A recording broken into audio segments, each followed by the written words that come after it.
Hello बच्चों, हमारे YouTube channel में एक बार फिर से स्वागत है।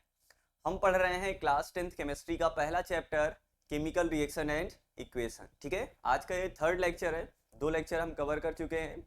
अपने लास्ट लेक्चर में हम लोगों ने सीखा था बैलेंसिंग कैसे करते हैं। ठीक है, एक थोड़ा सा हम बैलेंसिंग का कुछ क्वेश्चंस कर लेते हैं, 1-2 क्वेश्चंस कर लेते हैं। ठीक है, उसके बाद हम आज के टॉपिक पे बढ़ते हैं। आज का टॉपिक है हमारा टाइप्स ऑफ केमिकल रिएक्शन। ठीक है, तो एक आध क्वेश्चंस कर लें। और देखते हैं। चलो, जैसे हम एक रिएक्शन लेते हैं यहाँ पे Al2SO4 द होल थ्राइस। इसकी रिएक्शन करा दिया किसके साथ? मैग्नीशियम के साथ। ठीक है, यहाँ पे फॉर्म होगा MgSO4 मैग्नीशियम सल्फेट, बाहर चला जाएगा एल्यूमिनियम। ठीक है, ये रिएक्शन है, बैलेंस करना है। ठीक है, करोगे क्या? ट्राई कर लो भाई। आओ देखो,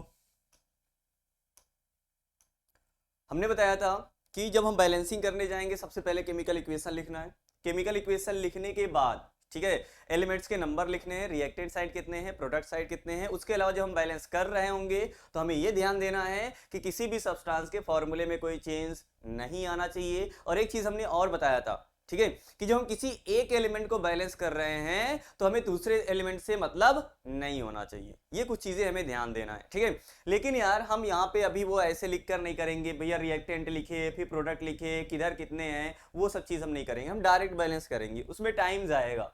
ठीक है, और देखो डायरेक्ट की प्रैक्टिस करो। ठीक है, डायरेक्ट वाला ज्यादा इजी हो जाएगा। ठीक है, और देखो, और एक चीज हमने बताया था, बुक्स में नहीं दिया गया ये सब चीजें। ठीक है, लेकिन जैसे क्वेश्चन करते करते खुद ही आ जाता है। तो यार हमने बताया था कि अगर कोई रिएक्शन है वहां पर पॉली एटॉमिक आयन है, क्या बोला भैया? अगर कोई रिएक्शन है वहां पर पॉली एटॉमिक आयन है और रिएक्टेंट साइड और प्रोडक्ट साइड वो एज इट इज आ रहा है। ठीक है, मतलब जैसे यहां पे सल्फेट एक पॉलीएटॉमिक आयन है, ठीक है, तो देखो रिएक्टेंट साइड भी SO4 है और प्रोडक्ट साइड भी क्या है? SO4। मतलब जैसे रिएक्टेंट में पॉलीएटॉमिक आयन वैसे ही किधर है? प्रोडक्ट में है। तो अगर कोई पॉलीएटॉमिक आयन है और रिएक्टेंट साइड और product side as it is आ रहा है तो उसको हम डायरेक्ट मल्टीप्लाई, मतलब डायरेक्ट उसको हम बैलेंस करेंगे। क्या करेंगे? हम डायरेक्ट बैलेंस करेंगे। वहां पर ऐसा नहीं है कि भैया सल्फर को अलग करेंगे, ऑक्सीजन को हम अलग करेंगे, हम दोनों को एक साथ करेंगे। मतलब पूरा पॉलीएटॉमिक आयन, आयन को हम डायरेक्ट किससे मतलब वहां पे बैलेंस करेंगे? आयन से। और चेक करते हैं कैसे। जैसे यहां पे सल्फेट देखना 3 टाइम्स है। सल्फेट कितने टाइम्स है? यहां पे 3 टाइम्स है ना। SO4 द होल कितना है? थ्राइस है। तो यहां पे सल्फेट 3 टाइम्स है, यहां पे कितने टाइम्स है? 1 टाइम्स है, सिंगल बार है वहां पे। ठीक है, तो यार भैया यहाँ पे 3 सल्फेट के आयन है, वहां पे सल्फेट का कितना आयन है? 1 है ना। कितना करना है? 3 करना है। ठीक है यार, कितने से मल्टीप्लाई कर दो? यहाँ पे 3 से कर दो। भैया हम यहाँ पे करेंगे क्या? यहाँ पे नहीं करना, फॉर्मूला चेंज हो जाएगा। हमने बताया फॉर्मूले में किसी प्रकार का कोई चेंज नहीं आना चाहिए। ठीक है, तो भैया यहाँ पे 3 से मल्टीप्लाई कर दिया। सल्फेट हमारा कितना हो गया? 3 टाइम्स हो गया। सल्फेट 3 टाइम है। अब सिंपल है, अब मैग्नीशियम बचा और एल्यूमिनियम बचा है। अब मैग्नीशियम यहाँ पे देखो कितने टाइम्स है? 3 टाइम्स है। यहाँ पे 1। ठीक है, कितने से मल्टीप्लाई? 3 से कर दे क्या? ठीक है, फिर इसके बाद देखो एल्यूमिनियम यहाँ पे 2 टाइम्स है, यहाँ पे कितने टाइम्स है? 1 टाइम्स है। कितने से मल्टीप्लाई कर दे? 2 से कर दे क्या? देखो रिएक्शन क्या हो गई है? बैलेंस्ड हो गई है। रिएक्शन बैलेंस्ड हो गई क्या? समझ में आया? ठीक है, चलो। अच्छा, एक चीज हमने बताया था लास्ट क्लास में, अगर कोई अनबैलेंस्ड रिएक्शन है,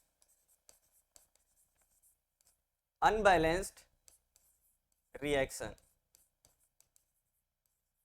क्या इसको हम बोल सकते हैं क्या? इसका दूसरा नाम स्केलेटल केमिकल इक्वेशन या एक स्केलेटल केमिकल रिएक्शन। क्या इतना हम बोल सकते हैं क्या? समझ में आया? चलो भैया, ये हो गया बैलेंसिंग। आज हमें क्या देखना है? टाइप्स ऑफ केमिकल रिएक्शन देखना है। ठीक है, चलो बताओगे भैया कोई केमिकल रिएक्शन कितने प्रकार की होती है? केमिकल रिएक्शन, ठीक है, मेनली जो केमिकल रिएक्शन होती है ये 4 टाइप्स की होती है। मेन 4 टाइप्स की होती है भैया, हम तो और भी पढ़े हैं, लेकिन मेन 4 प्रकार की होती है। ठीक है, कौन कौन से भैया बताना जरा। सबसे पहला कौन सा है? पहला कॉम्बिनेशन रिएक्शन, कौन सा भैया, कॉम्बिनेशन रिएक्शन, ठीक है। दूसरा कौन सा है भैया, डिकम्पोजिशन रिएक्शन,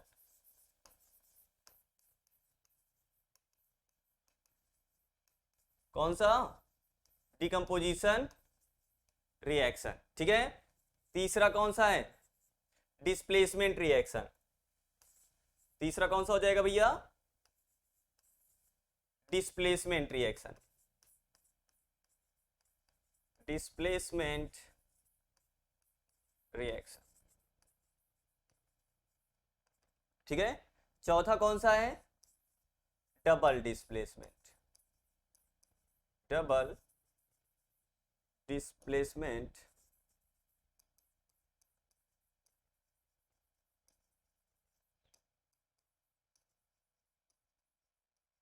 रिएक्शन, ठीक है।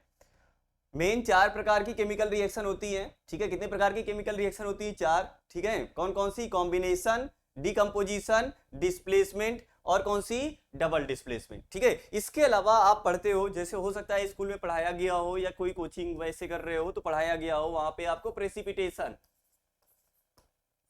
प्रेसिपिटेशन रिएक्शन भी पढ़ाया गया हो, ठीक है। इसके अलावा और भी पढ़े होंगे रिडॉक्स,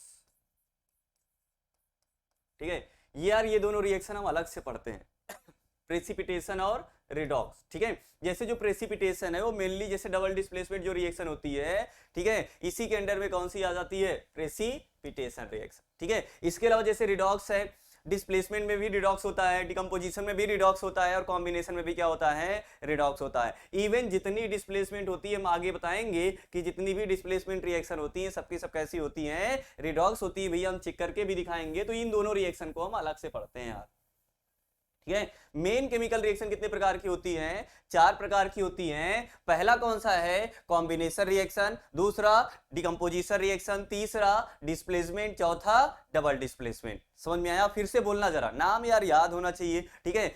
वैसे कुछ है नहीं रिएक्शन के नाम में, ठीक है। पहला कॉम्बिनेशन, दूसरा डिकम्पोजिशन, तीसरा डिस्प्लेसमेंट, चौथा डबल डिस्प्लेसमेंट। बोलना जरा मेरे साथ एक बार, पहला कॉम्बिनेशन रिएक्शन, दूसरा डिकम्पोजिशन रिएक्शन, तीसरा डिस्प्लेसमेंट रिएक्शन, चौथा डबल डिस्प्लेसमेंट।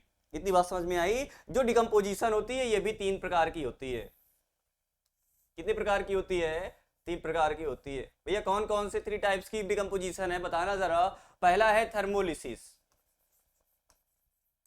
पहला कौन सा है, थर्मोलिसिस, ठीक है। दूसरा आपका है फोटोलिसिस, फोटोलिसिस। तीसरा है आपका इलेक्ट्रोलिसिस, ठीक है। डिकम्पोजिशन रिएक्शन भी कितने प्रकार की हैं, 3 प्रकार की, जो हमें यहाँ पे पढ़ना है क्लास 10th में जो पढ़ना है, ठीक है। पहला कौन सा, थर्मोलिसिस, दूसरा कौन सा, फोटोलिसिस, फिर इसके अलावा कौन सा आपका इलेक्ट्रोलिसिस, ठीक है।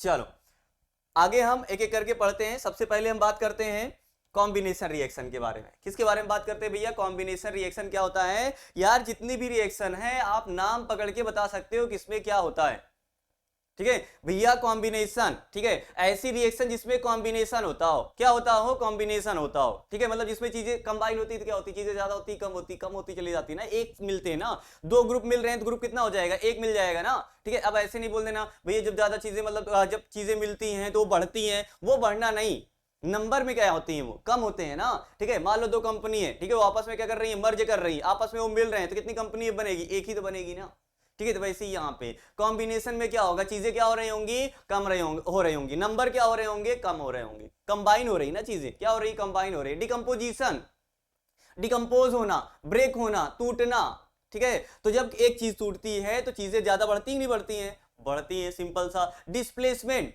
डबल डिस्प्लेसमेंट, ठीक है। डिस्प्लेसमेंट में क्या कर रहा होगा, कोई डिस्प्लेस कर रहा होगा। डबल डिस्प्लेसमेंट में कितने डिस्प्लेसमेंट हो रहे होंगे, 2 डिस्प्लेसमेंट हो रहे होंगे, ठीक है। हम एक एक करके पढ़ते हैं।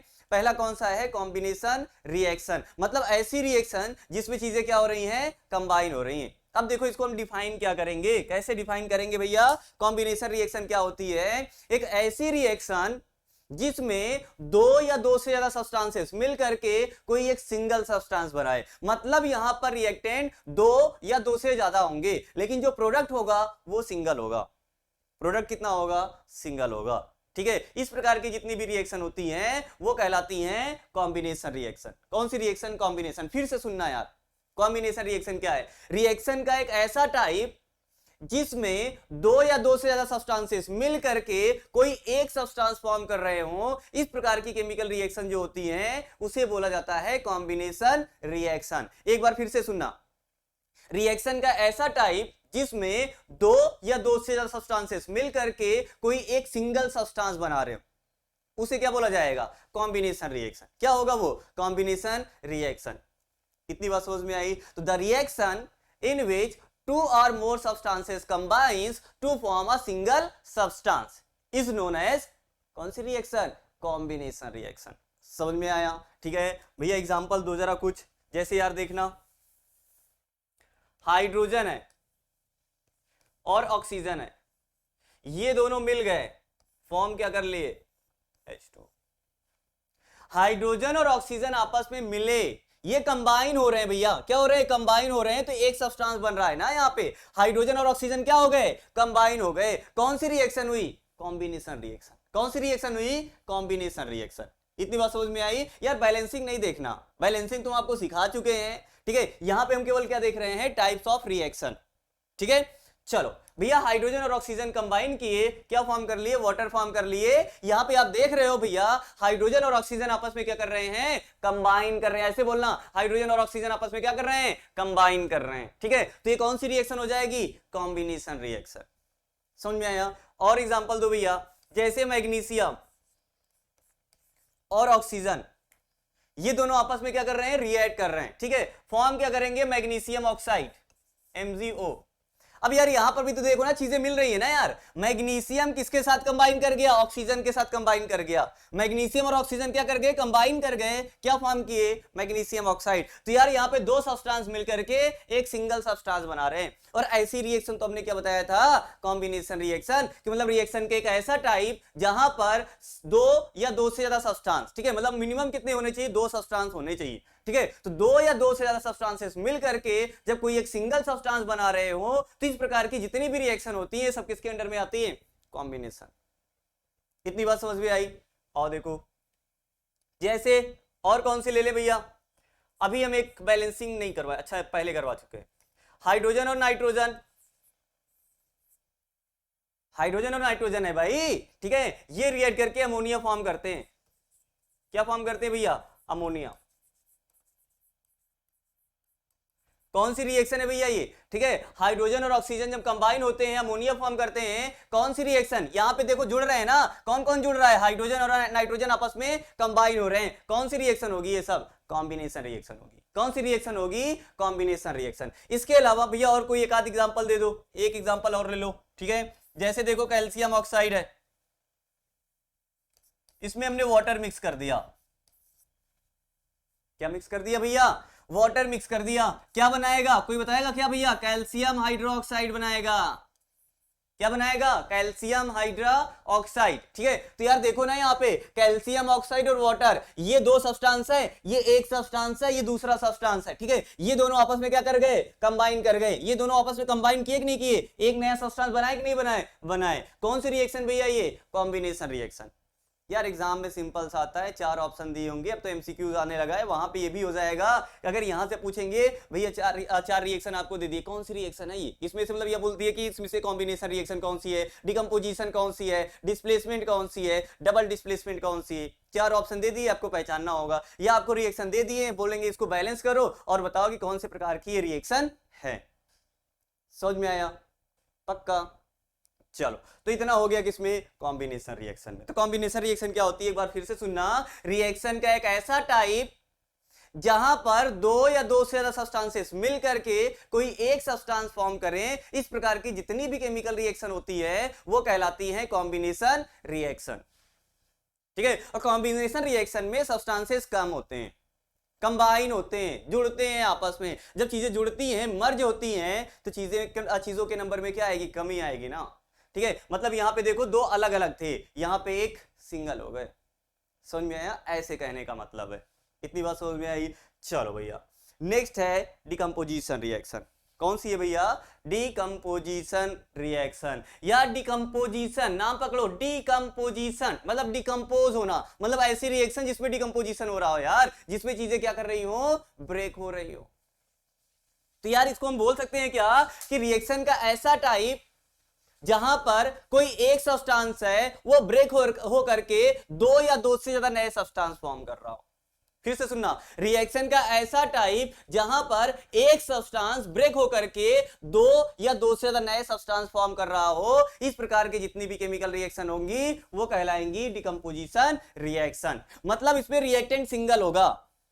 रिएक्टेंट कितना होगा? सिंगल होगा। प्रोडक्ट कितने होंगे? दो या दो से ज्यादा। यार भैया कॉम्बिनेशन में इसका उल्टा ही तो पढ़ रहे थे, वहां पे दो रिएक्टेंट या दो से ज्यादा थे, मिनिमम दो या उससे ज्यादा रिएक्टेंट मिलकर के कोई एक प्रोडक्ट बना रहे थे, और यहां पर एक रिएक्टेंट से दो या दो से ज्यादा प्रोडक्ट बनेंगे।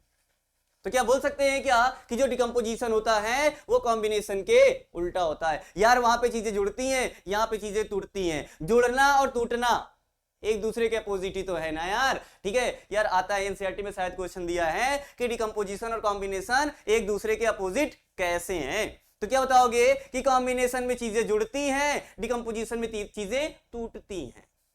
समझ में आया? डेफिनेशन लिखना है, ठीक है। तो आप डिफाइन कैसे करोगे? जो यहां पे डिकम्पोजिशन रिएक्शन है, डिफाइन कैसे करोगे? तो आप क्या बोलोगे? The reaction in which two or more substances are formed. क्या बोला हमने? The reaction in which two or more substances are formed from a single substance is known as decomposition reaction.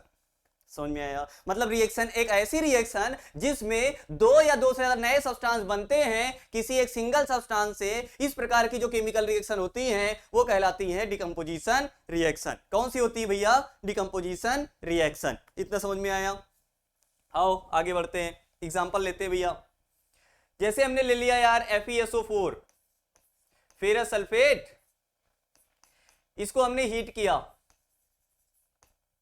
क्या किया भैया? हमने इसको हीट किया, ठीक है। बना यहां पे फेरिक ऑक्साइड Fe2O3, बाहर SO2, बाहर SO3।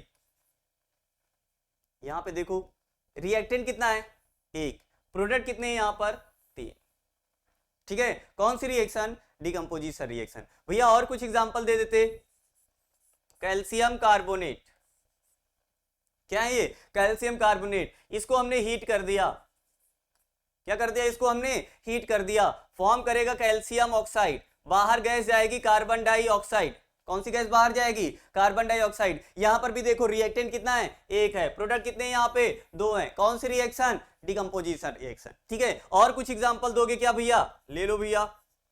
Lead nitrate PbNO3 the whole twice, इसको भी हमने हीट किया।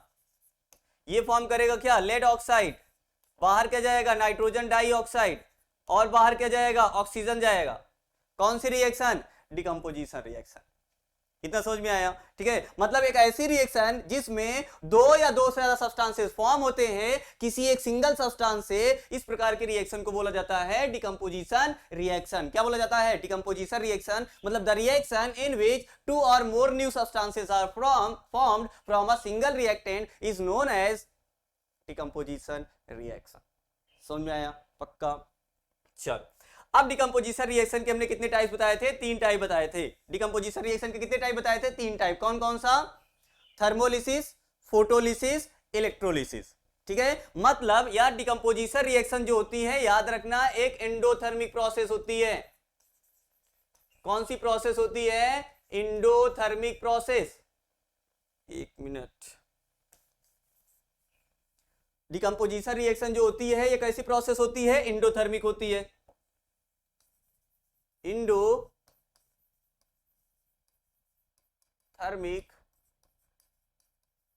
प्रोसेस, ठीक है।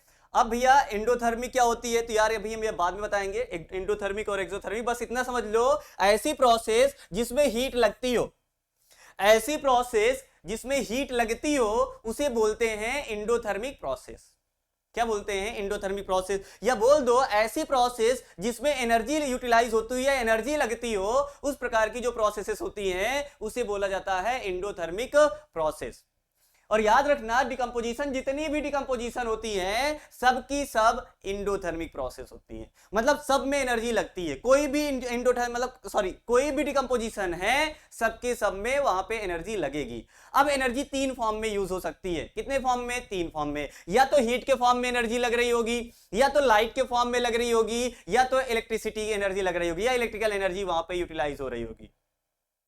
समझ में आया, ठीक है। तो कौन सी वहां पे एनर्जी यूज हो रही है, इसके बेसिस पे जो डिकम्पोजिशन रिएक्शन होती है इसको तीन कैटेगरी में क्लासिफाई किया गया। कितने कैटेगरी में क्लासिफाई किया गया, तीन कैटेगरी में क्लासिफाई किया गया। अगर डिकम्पोजिशन हीट की प्रेजेंस में हो रहा है, किसकी प्रेजेंस में, हीट की प्रेजेंस में, बोलो हीट करने के कारण अगर डिकम्पोजिशन हो रहा है तो इस प्रकार के डिकम्पोजिशन को बोलते हैं थर्मोलिसिस। क्या बोलते हैं, थर्मोलिसिस। तो when decomposition takes place by heat then this type of decomposition is known as thermolysis.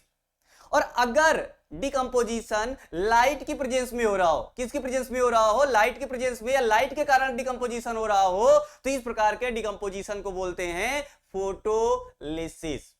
और अगर यहां पर डिकम्पोजिशन इलेक्ट्रिकल एनर्जी के कारण हो रहा है या इलेक्ट्रिसिटी के कारण हो रहा है तो इस प्रकार के डिकम्पोजिशन को बोलते हैं इलेक्ट्रिकल डिकम्पोजिशन या इलेक्ट्रोलिसिस। समझ में आया, आओ देखो।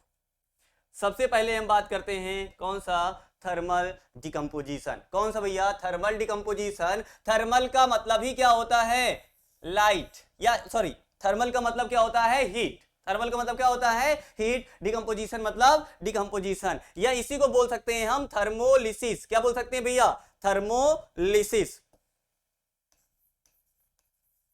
थर्मोलिसिस,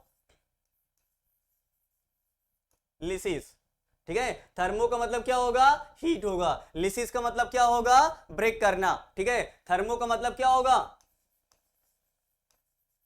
थर्मो का मतलब हीट, लिसिस का मतलब क्या होगा, टू ब्रेक, ठीक है। मतलब हीट की प्रेजेंस में ब्रेक करना। कौन सा लिसिस, थर्मोलिसिस। या कौन सा डिकम्पोजिशन, थर्मल डिकम्पोजिशन, ठीक है। तो यार इसको हम क्या बोल सकते हैं, व्हेन, कलर चेंज कर दें, व्हेन डिकम्पोजिशन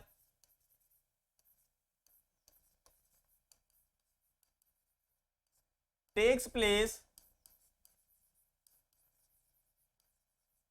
by heat, ठीक है, then this type of decomposition, this type of decomposition is known as thermal decomposition. समझ में आया, ठीक है भैया। एग्जांपल दे दो, एग्जांपल ले लो भैया कुछ। जैसे अभी हम पीछे करा के आ रहे हैं, FeSO4 है, इसको हमने क्या किया, हीट किया, ये फॉर्म करेगा क्या, Fe2O3, बाहर चला जाएगा क्या, SO2, और क्या चला जाएगा, SO3। ये किसमें आ जाएगा, थर्मोलिसिस या थर्मल डिकम्पोजिशन, ठीक है। या इसके अलावा भी हम लोगों ने यहाँ पे जितनी भी ये रिएक्शन देखा है, ठीक है, ये सारी की सारी थर्मोलिसिस हैं। ये सारी की सारी कौन सी हैं, थर्मोलिसिस हैं, थर्मोलिसिस, ठीक है। मतलब डिकम्पोजिशन बाय हीट, सिंपल सा बोल सकते हैं ना यार, डिकम्पोजिशन बाय हीट। क्या ये लिख सकते हैं क्या, बोलो भाई, बोलो बोलो। यहां पे हम क्या लिख सकते हैं क्या, डिकम्पोजिशन बाय हीट। जगह नहीं है ना, एक मिनट।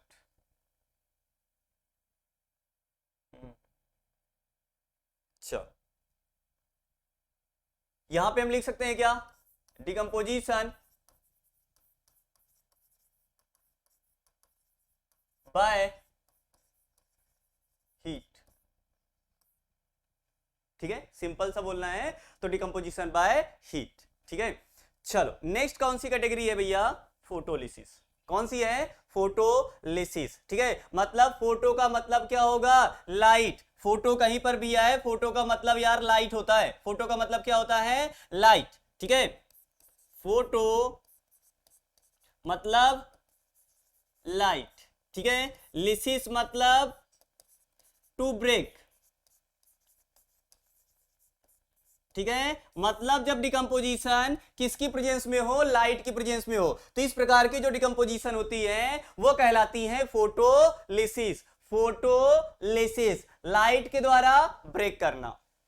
तो देखो यार, डिकम्पोजिशन बाय सनलाइट। ठीक है, देखो जरा लिख कैसे सकते हैं,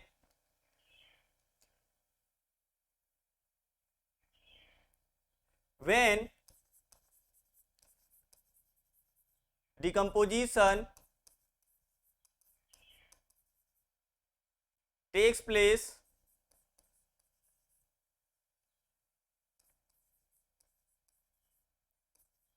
by light, then this type of decomposition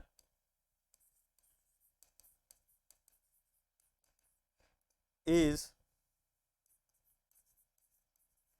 known as photolysis.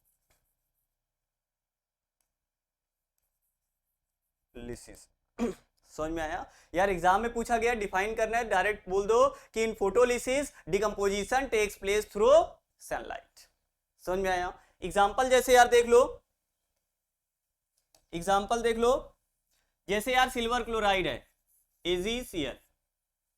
ठीक है, सिल्वर क्लोराइड है, इस पे सनलाइट पड़ती है, अगर इस पे सनलाइट पड़ेगी ये ब्रेक हो जाएगा सिल्वर में, और बाहर क्या चला जाएगा, क्लोरीन गैस चली जाएगी।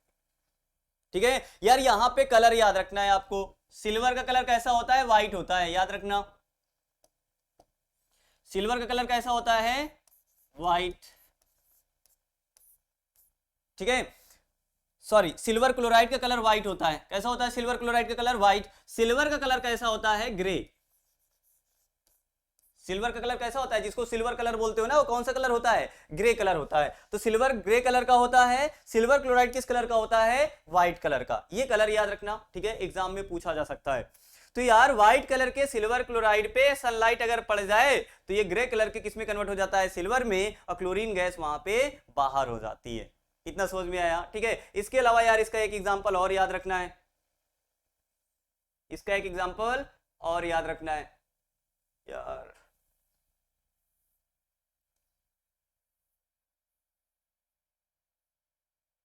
चलो यहां पे लिख देते हैं,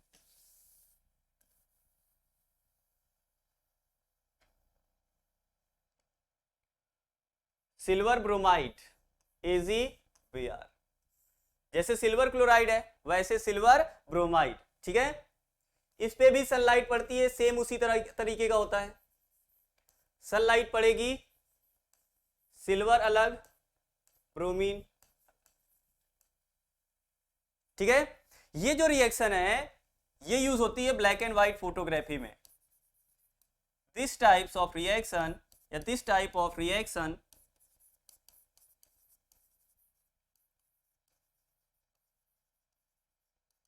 is used,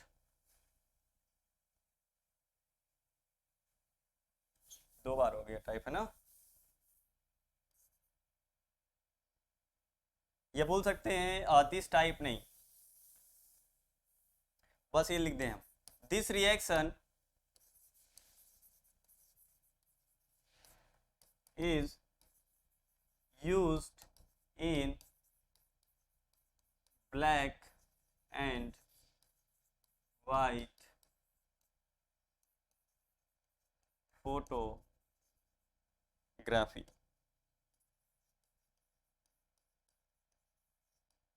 ठीक है, ये जो रिएक्शन होती है ये कहां पर यूज होती है, ब्लैक एंड व्हाइट फोटोग्राफी में यूज होती है। कहां पर यूज होती है, ब्लैक एंड व्हाइट फोटोग्राफी में। ठीक है, ये वाली रिएक्शन या इसके पहले जो सिल्वर क्लोराइड वाली थी वो भी, ठीक है। तो मेनली इसको यूज कर सकते हैं किसमें, हम ब्लैक एंड व्हाइट फोटोग्राफी। इतनी बात समझ में आई? आ जाओ भाई। तो ये हो गया कौन सा, फोटोलिसिस हो गया। नेक्स्ट है कौन सा, इलेक्ट्रोलिसिस। नेक्स्ट क्या है भाई, इलेक्ट्रोलिसिस है। तो बात करते हैं इलेक्ट्रोलिसिस क्या होता है, जब डिकम्पोजिशन किसकी प्रेजेंस में हो, इलेक्ट्रिसिटी की प्रेजेंस में, ठीक है। तो इस प्रकार के डिकम्पोजिशन को हम क्या बोलते हैं, इस प्रकार के डिकम्पोजिशन को क्या बोलेंगे हम, इलेक्ट्रोलिसिस। क्या बोला जाएगा भाई, इलेक्ट्रोलिसिस बोला जाएगा, ठीक है। और देखो भैया, हमें देखना है यहां पर इलेक्ट्रोलिसिस ऑफ वाटर, इलेक्ट्रोलिसिस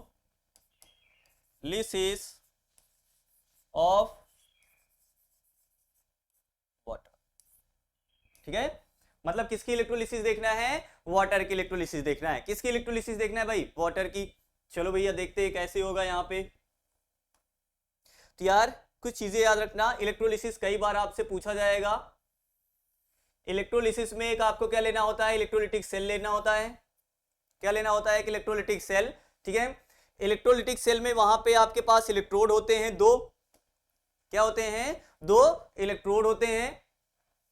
एक होगा कैथोड और एक होगा एनोड।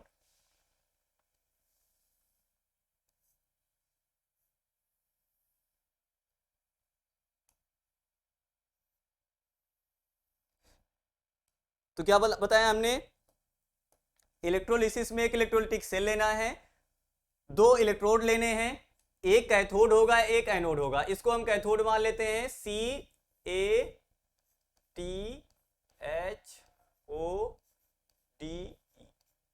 कैथोड, ठीक है। इसको हम मान लेते हैं एनोड, वो कैथोड हो गया तो ये एनोड होगा।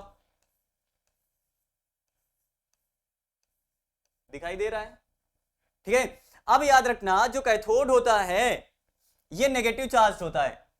कैथोड कैसा चार्ज होता है, नेगेटिव चार्ज होता है।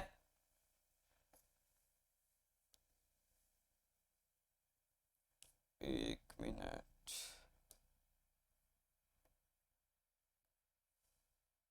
कैथोड कैसा चार्ज होगा, नेगेटिव चार्ज होगा, ठीक है। एनोड कैसा चार्ज होगा, पॉजिटिव चार्ज होगा। ये चीज याद रखना यार, कैथोड कैसा चार्ज होगा, नेगेटिव चार्ज। एनोड कैसा होगा, पॉजिटिव चार्ज। इसको कैटायन और एनायन से कंपेयर नहीं कर लेना। नहीं यार, पहले आप 9th में पढ़ के आए होगे कैटायन और एनायन, कैटायन और anion. Cation plus charge, anion minus charge. अगर माइनस चार्ज है तो उसको एनायन बोलते हैं, प्लस चार्ज है तो कैटायन बोलते हैं। कैटायन और कैथोड अलग है, एनायन और एनोड क्या है, अलग है। ये इलेक्ट्रोड होते हैं, ये आयंस होते हैं। समझ में आया, ठीक है। तो यार इससे नहीं देख लेना, कैथोड प्लस होता है जबकि कैटायन, सॉरी, कैटायन प्लस होता है जबकि कैथोड कैसा होता है, माइनस होता है। इसके अलावा एनायन माइनस होता है जबकि एनोड कैसा होता है, प्लस चार्ज होता है। समझ में आया, पक्का। तो यार कैथोड पे कैसा चार्ज, माइनस चार्ज, एनोड पे कैसा चार्ज, प्लस चार्ज, ठीक है। अब इन पे क्या जोड़ना है, बैटरी जोड़ना है। कोई सेल ले लो या बैटरी ले लो, ठीक है। जोड़ दो भैया, माइनस वाला एंड इधर रहेगा, प्लस वाला एंड इधर रहेगा, क्योंकि ये नेगेटिव चार्ज रहता है, वो पॉजिटिव चार्ज रहता है। यहां पे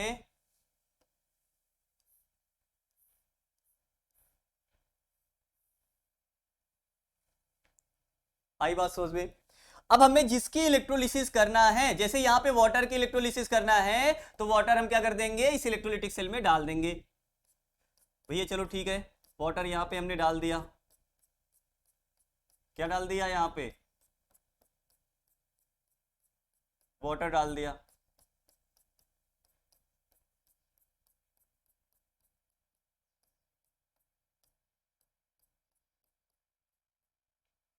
ठीक है। क्या आपको ये पता है कि प्योर वाटर जो होता है, प्योर वाटर ये बैड कंडक्टर होता है इलेक्ट्रिसिटी का, बैड कंडक्टर ऑफ इलेक्ट्रिसिटी।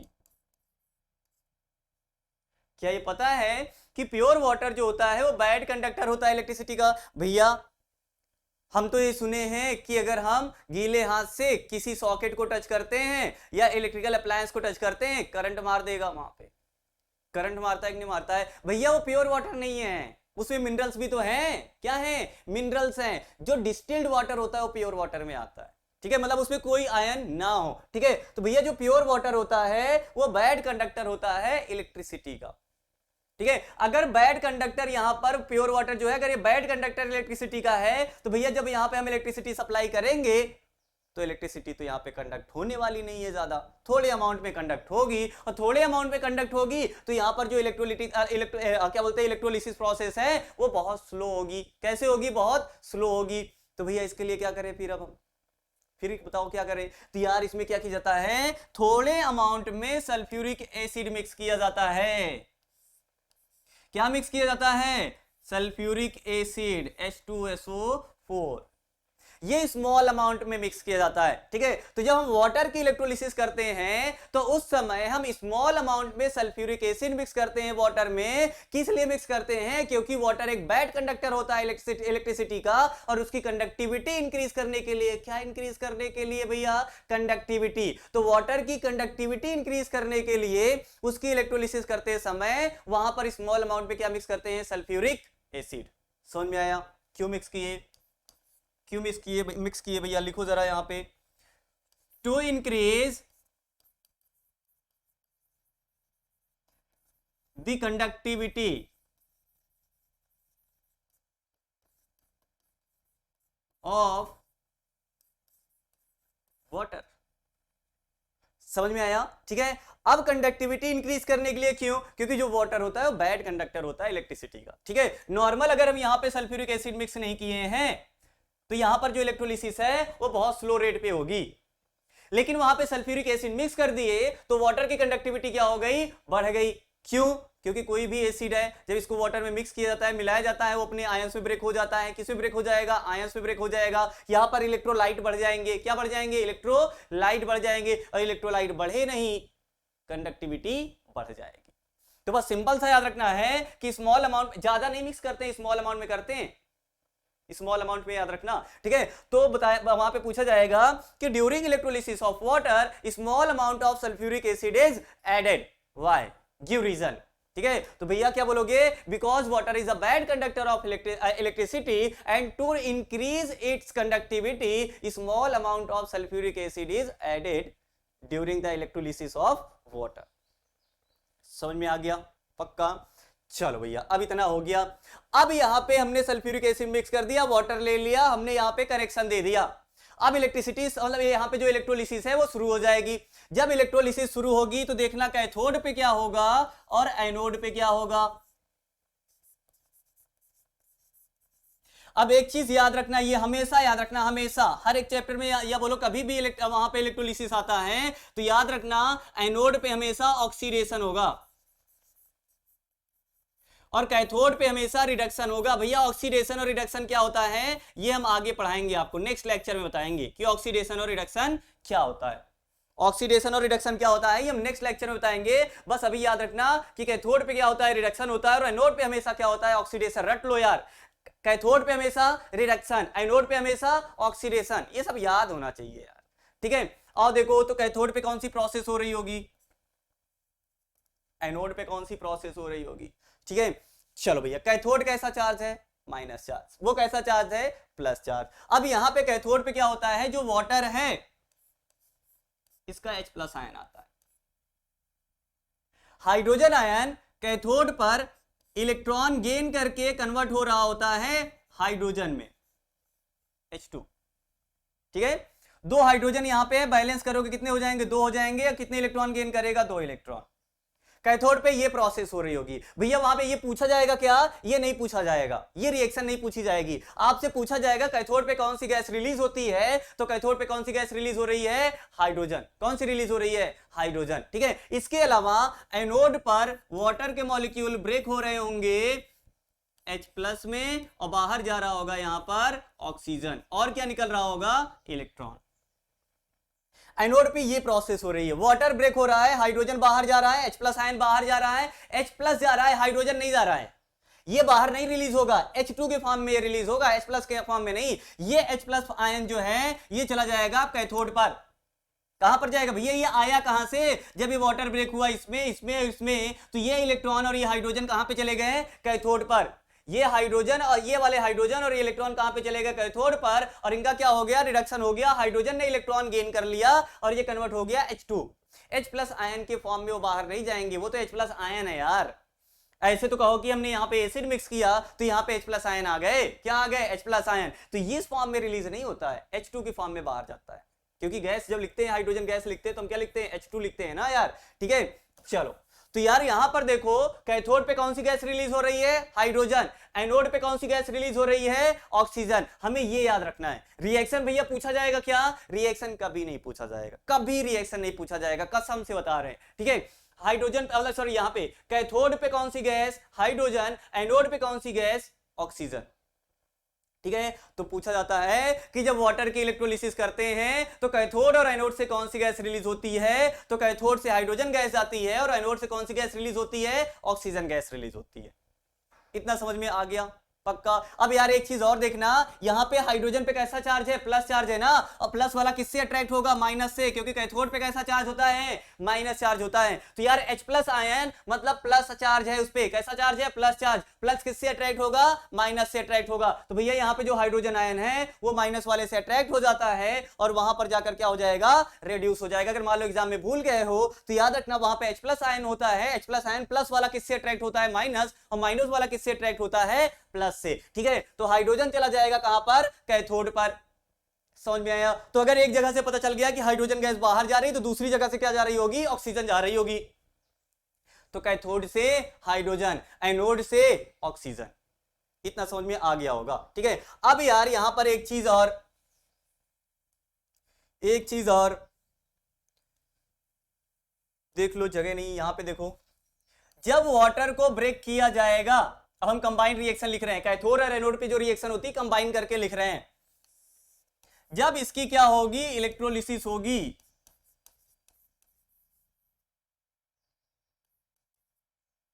जब वाटर की क्या होगी? इलेक्ट्रोलिसिस होगी, तो क्या रिलीज होगा यहां पर? हाइड्रोजन। और क्या रिलीज होगा? ऑक्सीजन। अब यहां पे पूछा जाता है कि हाइड्रोजन और ऑक्सीजन किस रेशियो में रिलीज होते हैं? तो भैया इसको बैलेंस कर लो। क्या कर लो? बैलेंस करो। चलो चलो देखो, यहां पे हाइड्रोजन कितने? 2। हाइड्रोजन यहां पे कितने? 2। ऑक्सीजन यहां पे कितने? 2। यहां पे कितने हैं? ऑक्सीजन 1। कितने से मल्टीप्लाई कर दो? 2 से कर दो भैया। तो 2 ऑक्सीजन इधर, 2 ऑक्सीजन उधर। हाइड्रोजन इधर अब 4 हो गए, इधर कितने हैं? अभी 2 हैं। अब चेक करो यार, हाइड्रोजन और ऑक्सीजन यहां पे इनका रेशियो चेक करना है। बैलेंस हो गई ना। अब इनका रेशियो चेक करो। अगर यहां पर hydrogen is to oxygen ratio हमें चेक करना है, hydrogen is to oxygen ratio check करना है। चेक करो भैया, अगर 2 हाइड्रोजन रिलीज होगा, अगर वाटर की इलेक्ट्रोलिसिस हो रही है उस समय अगर 2 हाइड्रोजन रिलीज हो रहा है, 2 मॉलिक्यूल हाइड्रोजन के जा रहे हैं, तो 1 मॉलिक्यूल किसका जाएगा? ऑक्सीजन का जाएगा। चेक करो, 2 हाइड्रोजन के तो ये किसका? ऑक्सीजन का। क्यों पूछा जाता है? वाई? क्यों? क्यों वहां पर जब वाटर की इलेक्ट्रोलिसिस करते हैं तो हाइड्रोजन और ऑक्सीजन 2:1 रेशियो में रिलीज होते हैं? क्यों भैया? क्यों रिलीज होंगे यार? क्योंकि यार 2:1 रेशियो में वो वाटर के मॉलिक्यूल में पाए जाते हैं। तो क्या बोलोगे? Because hydrogen and oxygen are present in the ratio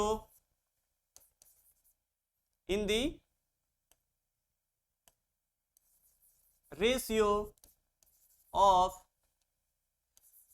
2:1 by volume in water molecules. ठीक है, और सिंपल सा यार, वाटर का फॉर्मूला लिखो जरा, H2O। अगर 2 हाइड्रोजन यहां पे देखो ना, 2 हाइड्रोजन, इसको स्प्लिट किया जाता है ना, इसमें इसी को स्प्लिट किया जाता है ना, ये वाटर है, इसी को क्या किया गया है? ब्रेक किया गया है। तो कितने हाइड्रोजन? 2 हाइड्रोजन। कितने ऑक्सीजन? 1 ऑक्सीजन। तो यार वाटर के मॉलिक्यूल में 2:1 रेशियो में ऑक्सीजन और हाइड्रोजन और ऑक्सीजन प्रेजेंट होते हैं, जिसके कारण जब इनका डिकम्पोजिशन करते हैं तो 2:1 में क्या होंगे, रिलीज होंगे। 3 क्वेश्चन यहां से आता है मेनली। पहला कि जब वाटर की इलेक्ट्रोलिसिस करते हैं तो स्मॉल अमाउंट में सल्फ्यूरिक एसिड मिक्स करते हैं, क्यों? तो क्या बोलोगे, सल्फ्यूरिक एसिड क्या करती है, वहां पे कंडक्टिविटी इंक्रीज करती है, क्योंकि वाटर एक बैड कंडक्टर होता है इलेक्ट्रिसिटी का। पहला आंसर हो गया। दूसरा, हाइड्रोजन और ऑक्सीजन किस रेशियो में रिलीज होते हैं, 2:1। हाइड्रोजन कहां से रिलीज होता है, ऑक्सीजन कहां से रिलीज होता है, हाइड्रोजन कैथोड से, ऑक्सीजन एनोड से। दूसरा। तीसरा, हाइड्रोजन और ऑक्सीजन 2:1 रेशियो में रिलीज होते हैं, क्यों? Because hydrogen and oxygen are present in a ratio of 2:1 in water molecule. समझ में आया? इससे ज्यादा कुछ नहीं पूछा जाएगा। इसके अलावा यहां पे आपको ये पता होगा, अगर वहां पे कंबाइंड रिएक्शन लिखनी होगी इलेक्ट्रोलिसिस की, तो आपको ये रिएक्शन लिखना है। जब बोला गया इलेक्ट्रोलिसिस आप लिखो, इलेक्ट्रोलिसिस की आप एक कोई रिएक्शन लिखो, तो आप वहां पे वाटर इलेक्ट्रोलिसिस H2 और O2 ये कर दोगे। समझ में आया? ठीक है, चलो ये खत्म हो गया हमारा कौन सा, इलेक्ट्रोलिसिस। ठीक है, चलो अब इसके बाद है क्या, डिस्प्लेसमेंट रिएक्शन। ठीक है, displacement reaction, double displacement, redox वगैरह ये हम पढ़ेंगे अपनी नेक्स्ट क्लास में। यहां तक कोई प्रॉब्लम है क्या? कोई प्रॉब्लम हो तो कमेंट करके बताना। ठीक है, बाकी मिलते हैं हम नेक्स्ट क्लास में। Thank you.